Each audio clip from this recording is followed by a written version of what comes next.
Bachelor of hotel management లో university first rank, second rank, third rank. Sun international, Visakhapatnam, Hyderabad. Welcome to Telugu one. ఈరోజు సాక్షి దినపత్రిక ఒక వార్త ప్రచురించింది. ఆ వార్త జగన్మోహన్ రెడ్డి మెడకు చుట్టుకుంది. భారతి నడిపే పత్రిక ఉద్దేశపూర్వకంగా జగన్మోహన్ రెడ్డిని ఇరికించిందా అనే చర్చ సోషల్ మీడియాలో జరుగుతుంది. ఈ వార్త ప్రచురించడానికి కారణమైన సిబ్బందిని ఈరోజు సాక్షి నుంచి తొలగించారు అనేది మనకు అందుతున్న సమాచారం. దాంట్లో నిజం ఏంటి ఉంది అనేది సాక్షి యాజమాన్యమే తెలియజేయాలి. ఏంటి ఆ వార్త రండి చూద్దాం. ఆరోగ్యశ్రీ ఆపేస్తాం, 15లోగా పెండింగ్ బిల్లులు చెల్లించుకుంటే సేవలు నిలిపివేస్తాం. ప్రభుత్వానికి ఏపీ స్పెషాలిటీ హాస్పిటల్స్ అసోసియేషన్ లేఖ. 15లోగా పెండింగ్ బిల్లులు చెల్లించాలంట హాస్పిటల్స్కి. ఏదైతే ఆరోగ్యశ్రీ నెట్వర్క్లో ఉన్న హాస్పిటల్స్ ఉన్నాయో వాటికి ఈ నెల 15లోగా కనుక ప్రభుత్వం నుంచి రావాల్సిన బకాయిలు చెల్లించకపోతే ఆరోగ్యశ్రీ సేవలు నిలిపివేస్తామని చెప్పేసి private hospitals, super speciality hospitals ఒక లేఖ రాసినాయి అంట ప్రభుత్వానికి. 1600 కోట్లకు పైగా బకాయిలు ఆసుపత్రులు చెల్లించకుండా పెండింగ్లో. పేదల ఆరోగ్యంతో కూటమి ప్రభుత్వం చెలగాటం.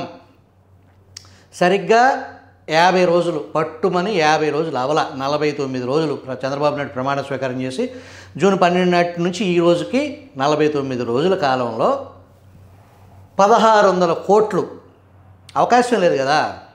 ఇక్కడ విషయం ఏంటంటే బురద జల్లాలి, ఏమీ లేని దాని నుంచి శూన్యం నుంచి ఏదో ఒక వార్త వండి వార్చాలి, అనునిత్యం వార్చాలి. సాక్షి పుట్టిందే అబద్ధాలను ప్రచారం చేయడం కోసం. మామూలుగా ఉన్న నిజాలను చెప్పడానికే మాకు ఇక్కడ సార్ వస్తుంది, వాగి వాగి రాసి రాసి చేతులు పడిపోతున్నాయి. లేని దాన్ని ప్రతిరోజు సృష్టించాలి. ఆ లేని దాన్ని సృష్టించడంలో భాగంగా అలవాటయ్యి ఈరోజు సాక్షి పత్రికలో అరే చంద్రబాబు నాయుడు కూటమి ప్రభుత్వం ఏర్పడి పట్టుమని 50 రోజులు కూడా కాలేదే, 1600 కోట్లు బకాయిలు ఉండటానికి అవకాశం లేదు ఆసుపత్రికి అన్ని హాస్పిటల్స్కి అని చెప్పి స్పృహను కోల్పోయి దాన్ని గుడ్డగాల్చి వేసేద్దాం ఎదుటి వాళ్ళ మీద, ఆ మసి ఆళ్లే పూసుకుంటారు అనే ఉద్దేశంతో ఈ వార్త.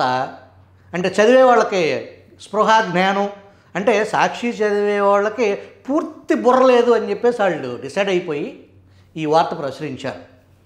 ఇక్కడ చూడండి మళ్ళీ, బకాయిలు ఎప్పటికప్పుడు క్లియర్ చేసిన వైఎస్ జగన్.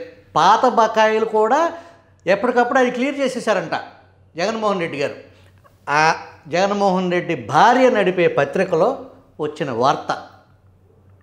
దీంట్లో నిజమేంటి అనేది ప్రజలకి స్పష్టత ఉంది. కానీ ఈ వార్తని ఫ్రంట్ పేజీలో వచ్చేసినందుకు గాను అది ప్రజలు కొద్దిపాటి తెలివితేటలు ఉన్నాయని అనుకుని సాక్షి యాజమాన్యం ఈ వార్తను ప్రచురించిన వాళ్ళని ఉద్యోగం నుంచి తీసేశారు అనేది వార్త. ఇక్కడ ఈ వార్తను బేస్ చేసుకుని అంబటి రాంబాబు ఎక్స్లో ట్వీట్ చేశారు. అనారోగ్యానికి గురైన వైఎస్ఆర్ మానస పుత్రిక ఆరోగ్యశ్రీని కాపాడండి అని చెప్పేసి తెలుగుదేశం పార్టీకి, నారా లోకేష్కి, చంద్రబాబు నాయుడుకి, కేంద్ర మంత్రి పెమ్మసానికి కూడా ట్యాగ్ చేసి అనారోగ్యానికి గురైన వైఎస్ఆర్ మానసపుత్రిక ఆరోగ్యశ్రీని కాపాడండి అని వారు ట్వీటారు. కింద అతను ఎవరో పెట్టాడు, బాబ్జీ అంట, సుకన్య గారు చూసుకుంటారులే సార్, డోంట్ వర్రీ అని. లేపి తన్నించుకోవటం అంటే ఇదే.